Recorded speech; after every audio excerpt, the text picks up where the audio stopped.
Hello class 10। क्या आप लोग भी प्रूफ से परेशान हैं? 15 मार्क्स को लेकर परेशान हैं? देखो, हर साल प्रूफ आते ही आते हैं, ये पता है, चाहे आप सीबीएसई हो या यूपी बोर्ड से। हर साल पेपर में 5 ऐसे प्रूफ्स होते हैं जो घर बैठे मार्क्स लेने आते हैं। अगर आपने आज की ये वीडियो देख ली है तो 2026 में आपका भी प्रूफ गलत नहीं होगा। देखो, मैं लास्ट में बताऊंगी कि ये प्रूफ्स कब कब आए हैं। ये प्रूफ जो मैं बताऊंगी ये यूपी बोर्ड में भी आ चुके हैं और सीबीएसई बोर्ड में भी आ चुके हैं। तो थोड़ा सब्र कर लेना, मैं लास्ट में बताऊंगी कि ये प्रूफ कब कब आए हुए हैं। तो देखो, हम लोग स्टार्ट करते हैं बिना कोई टाइम वेस्ट किए हुए। ये हमारा है, सबसे पहला प्रूफ आया हुआ है जो कि बीपीटी यानी थेल्स थ्योरम पे है। भैया, इसको स्टेटमेंट रटना नहीं है, बस इतना याद रखो, पहला लाइन है तो रेशियो बराबर होगा।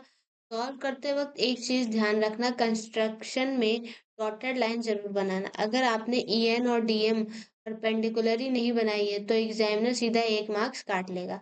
फॉर्मूला याद होना चाहिए, ठीक है? एरिया ऑफ ट्रायंगल, बस 2 बार एरिया निकालो और कंपेयर कर दो, 5 मार्क्स हमारे पक्के हो जाएंगे।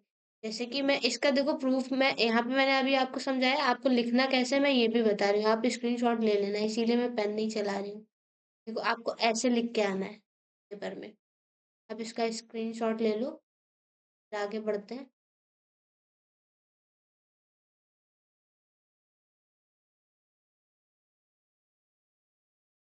ठीक है, अब हम लोग आगे बढ़ते हैं।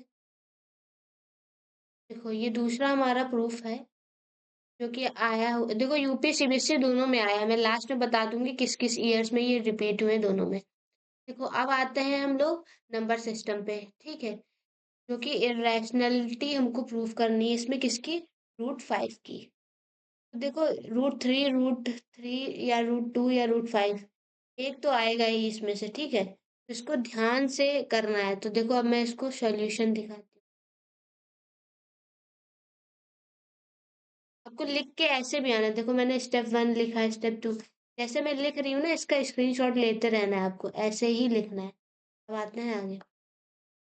इसका लॉजिक बड़ा टेढ़ा है पर मजेदार है। हमें पहले मानते हैं कि एक रैशनल है और फिर खुद को ही गलत प्रूफ करते हैं, ठीक है? पहले मान लो कि एक हमारा रैशनल है, फिर उसको गलत प्रूफ करना है। ध्यान देना, को प्राइम वर्ड लिखना मत भूलना। यूपी बोर्ड के बच्चे अक्सर ये गलतियां लिख देते हैं और ये लिखना भूल जाते हैं। ये प्रूफ कॉन्ट्रैक्शन मेथड से होता है और इसका टेम्पलेट फिक्स है, बस वैल्यू बदलनी है, स्टेप्स वही रहेंगे, ठीक है? अगर √3 या √5 किसी का भी आए, आपको ऐसे ही लिख के आना है, जैसे मैं लिख रही हूँ ना, आप तो स्क्रीनशॉट लेते रहना, आपको ऐसे ही लिख के आना है, फुल नंबर मिलेंगे। अब आते हैं हम लोग तीसरे प्रूफ पे। देखो, सर्कल वाला प्रूफ सबसे छोटा और सबसे स्कोरिंग है।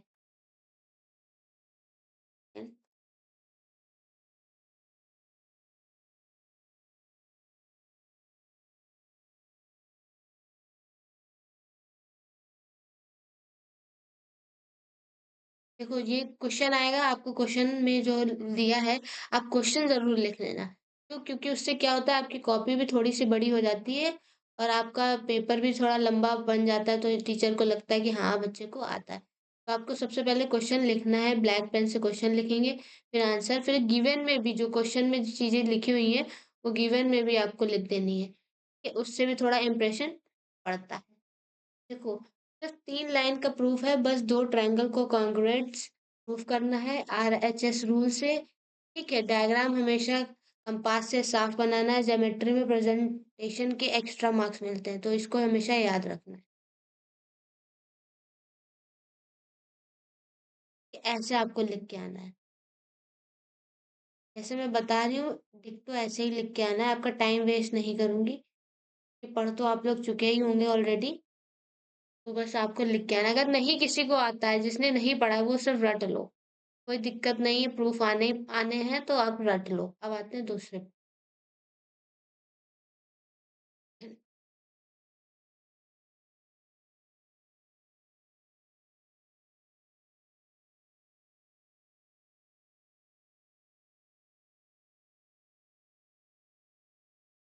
सर्कल का एक क्वेश्चन।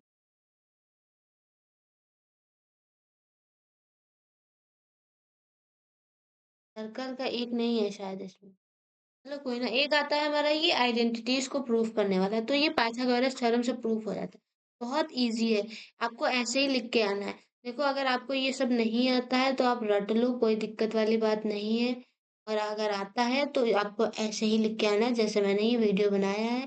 समझने में मैं टाइम वेस्ट नहीं कराऊँगी क्योंकि आप लोग ऑलरेडी पढ़ चुके होंगे, बस मैं आपको थ्योरी दे रही हूँ ताकि वीडियो हमारा छोटा रहे। ठीक है, तो आप देख लो बीपीटी थ्योरम वाला कब-कब आया, सीबीएसई में 2018, 2020 में आया है। और यूपी बोर्ड में 2019, 2021, 2024 में आया है। तो 99% चांस है कि ये दोबारा भी आ सकता है। और ये देखो, ये मैंने बोला ना कि आपको ये चारों मिलेंगे, आपको ये चारों मिलेंगे इसमें, सीबीएसई में भी, यूपी बोर्ड में भी रिपीटेड। इसीलिए मैंने आपको बताया, इन चारों को अगर नहीं आता है तो आप रट लो। बाकी आप करो चाहे ना करो, उससे कोई मतलब नहीं है। देखो मैं यहाँ पे कुछ चीज़ें लिख रही हूँ कि आपको सही-सही, साफ-साफ लिखना है ताकि आपकी कोई भी गलती ना हो। पेंसिल का यूज़ नहीं भी करोगे तो भी कोई बात नहीं है। पेन से भी अच्छा लगेगा। ठीक है, अब मिलते हैं नेक्स्ट वीडियो में, तब तक